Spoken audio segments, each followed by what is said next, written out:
Hey, how's it going, everybody, and welcome back to the channel. If you're new to the channel, my name is Big Ball Vlogs. I do reviews, news, everyday vlogging, and every once in a while I'll do a tutorial. If this video is educational or somewhat entertaining, please consider smashing that like button and maybe subscribing to the channel for new videos when I post them.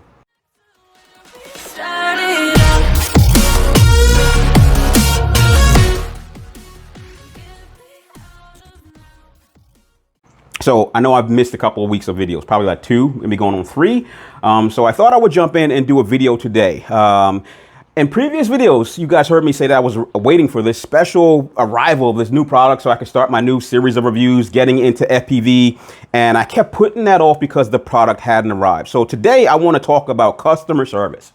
And I want to talk about what customer service is and how you should perceive customer service, because I see a lot of confusion when it comes to, what good customer service is. In previous videos, you guys have heard me say, I am a competitive comparison shopper. I almost shop for a living, right? Because I buy stuff to bring to you to put on YouTube to monetize. So I am looking for the best deal, but I'm also looking for the best possible customer service. I am not going to recommend something to you if I feel like the person that sold it to me didn't give me the absolute best customer service. And I'm not finicky like some of those people who are on Amazon who are like, yeah, didn't get it 1 star. Yeah, it was defective 1 star. I'm actually giving you my honest opinion about the customer service, how it was handled, how I got my product, any communication, anything that I did in the back end to get that product when I come to you with a review. So today I want to talk about a specific FPV company that I don't think has great customer service. And I'm also confused because a lot of you people ride for some of these vendors who do not give you the best customer service. For example, I've seen many comments on not just, this particular company, but other companies, like from people who buy aquarium stuff, where they get online and they're like, hey, thank you, company X, for shipping me my product on a timely manner and me getting it and allowing me to spend my money at your shop, right?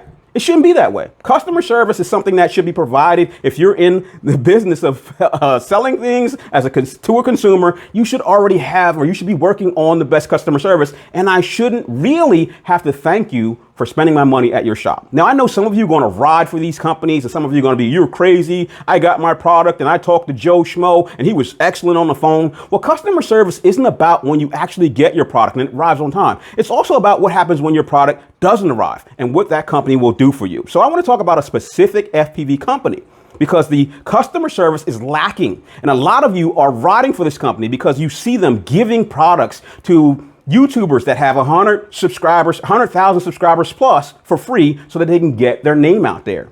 And even with the DJI drones, DJI gives drones and GoPro gives cameras to people, and people who do those reviews, they do them in a way that even if they don't like it, they kind of make this company seem like the best company in the world. Yeah, there's a lot of flaws with the DJI, but it's actually probably the best buy for your buck. What side are you on? I've never been that way. I've tried to give you my honest opinion. So let's talk about this particular FPV company and why I am sort of upset about the customer service that I got from them. So a couple months ago, I ordered $1,000 plus of DJI digital equipment, goggles, a couple of air units, and a Vista system. It didn't show up. So FedEx said it was going to show up day 1, didn't show up. They pushed it back to day 2, didn't show up. Said it was going to show up day 3. It said it arrived. I'm literally sitting on that couch back there. I get the little message to go, bing, your package has arrived. I open the door and it's not there. I call FedEx. And I'm like, hey, FedEx, I think you delivered my package to the wrong address, which is a common thing. We all know that. FedEx is notorious for delivering products to the wrong address.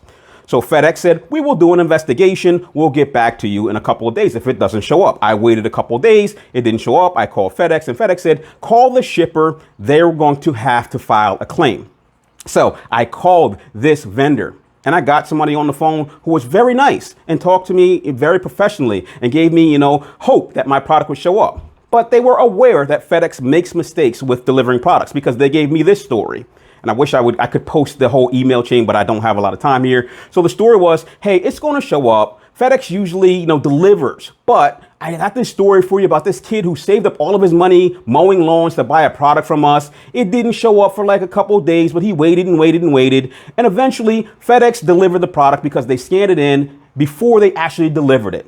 And in my mind, I'm thinking, wow, like you actually made this kid who saved up all of his money wait for a product to show up because You know FedEx is notorious for delivering to the wrong address, but you didn't help him out. You made him wait, right? And I'm like, that's kind of sketchy, but you know what? Hey, what it is. But can you help me out?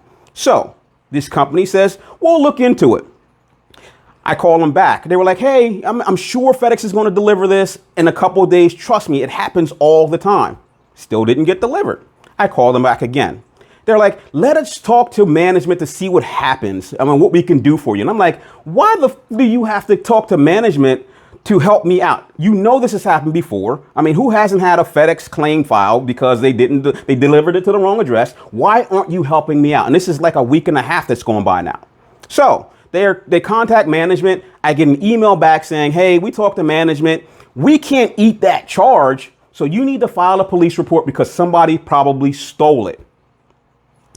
My head almost exploded because they're saying we can't eat the charge.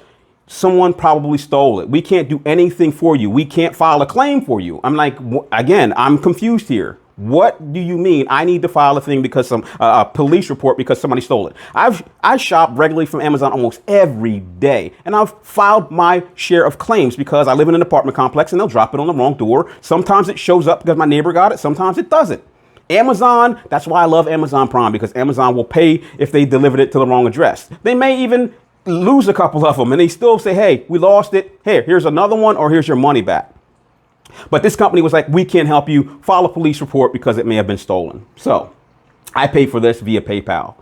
I went on the boards, like on Facebook, and I said, hey, man, this company just got me for $1,000 because they don't really want to help me. And again, you got those people who are out there riding for these companies. I don't know if they work for them, but they are as loyal as, I don't want to mention it, but some people would ride for someone else, if you get my drift.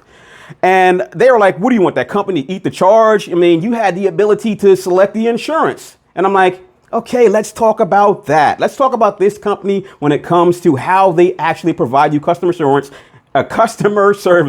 and deliver your product. So when I went to buy the product, I spent $1,000 and they offered free shipping. When you scroll through to actually purchase it, it says, hey, do you want insurance? And I didn't select that option for two reasons. The first reason was it said only for credit card purchases. And I'm like, okay, so I don't need it because I'm not using a credit card, right? The second thing was that the insurance cost was like $40 additional to insure this. Now, this is a scam, people. This is a scam. This is not good customer service. This is not a business you want to shop at, because here's what businesses do. When they have a business FedEx account or a business UPS account, they ship those products for like $5 to $6. I used to work in a manufacturing plant. I shipped a heater unit that was bigger than I am in a crate, and it cost me about $35 to do it because I used my business shipping account. So they could ship that thing for $5, and they definitely could insure it on their own because they want me to be, I guess they want my product to get to me safely, and they want me to be happy when it arrives safely. And if it doesn't, they want to have that insurance to cover us both, right? But they didn't. They want to charge me $36 additional. So my question was, why would I pay you more for a product that I could have gotten from Race Day Drones or DJI or even Amazon, right? Why? I mean, and that's the loyalty that I'm talking about. Some of you will buy from some other company that's charging you more. And I see if there's like a supply and demand issue where nobody else has it. So I'm going to pay you $40 additional to get it from you. If I'm paying $40 additional on Amazon, I'm paying because if I get it from Amazon and I don't like it, I can send it back. No questions asked. And if I don't get it, I'm going to get my money back, period. But why would I pay you $40 additional?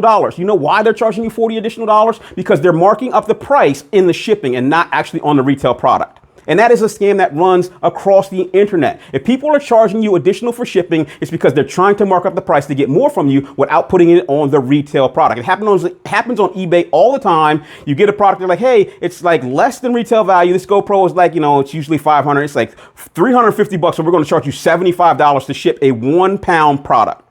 It happens all the time. And if you really want it, you'll pay it. But I am not dumb enough to do that, because if I would have bought it from Race Day Drones or Race Day Quads, I think it's called Race Day Quads, they charge 98 cents for insurance. 98 cents. And it's guaranteed to get to me. And if it doesn't, I'm covered. Right? Yeah. That sounds good for me. I mean, I'm cool with that. 98 cents. But I'm not going to pay you an additional $40 because you're trying to mark up the product. So I didn't select it. It didn't show up. And then the riders for these companies are like, you didn't select the insurance. And I'm like, here's the freaking Here's the freaking invoice. And you can see it says for credit card only. It doesn't say for PayPal, which I pay by PayPal, right? And why would I pay $40 more? Well, do you expect the company to eat that? What I expect the company to do is make sure that I get my product and not pass the cost of getting my product on to me. So I also went into that it's not just that, it's the way that this company actually shipped the product because I didn't pay for the insurance. So one, they shipped it uninsured. Two, they shipped it without a signature confirmation for a $1,000 package. That $1,000 plus, I think I paid more than $1,000 for this. And third, when I saw that it was going to show up without a signature and I sat my ass on that couch all day, I tried to get it delivered to a FedEx drop-off location, and it said the vendor has put a special regulations on this, and you would have to call them in order to change it. And I'm like, I can't call them. I can't get them on the phone. So I can't even stop it from being held at FedEx. I have no way of making sure I get my own package because I didn't pay their insurance fee. Right? So guess what? It doesn't show up and they tell me to go F myself, call the police. It might have been stolen. So yeah, I am pissed off because this is not great customer service.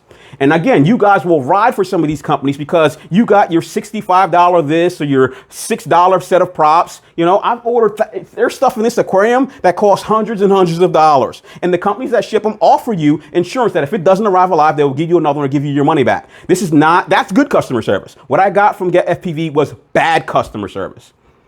Now I sat back and I'm like, you know what? I'll try to work this out with you guys. I'll see if you will do anything for me. And when they told me to go F myself, I handled it myself. I filed a PayPal claim. PayPal awarded me my money back.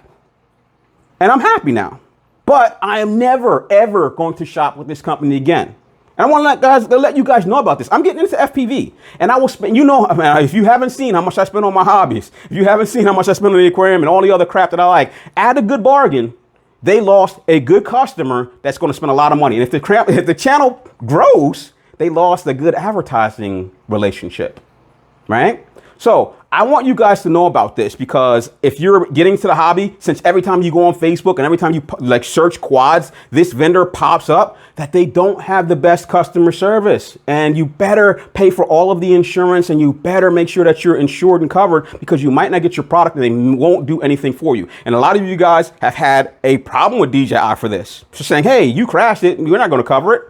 So you need to know about this when you're shopping with Get FPV. And that's just my story. So yes, I got my $1,000 back. I'm going to be ordering all of my DJI gear and I'm going to be doing some videos with my quads. Right now I'm flying analog, but there was another situation that, again, doing research, getting into this. I thought I was, you know, getting out of the regulations of flying an not an FPV, but a camera quad, like a DJI drone because of all of the, you know, FAA regulations and getting into something that was less regulated. And then I found out that there's still regulations where if you want to fly an FPV drone that puts out a certain amount of milliwatts using a non-FCC registered VTX video transmission board, you actually have a shortwave radio license, a ham license, which again, I didn't know. So I'm looking into that. But anyway, just wanted to get that little rant out. I know I'm taking a lot of your time, but hey, F you for not giving me good customer service. That's the way I feel. I spend a lot of money. I recommend people to recommend that people shop at certain businesses because of their customer service. I would never, ever, even if you gave me this fucking FPV stuff, shop at your place again. So thank you for listening. I'll get back to you soon once I get some stuff up and probably get some video shot this weekend. Maybe using the analog system. I'll talk to you later. Bye.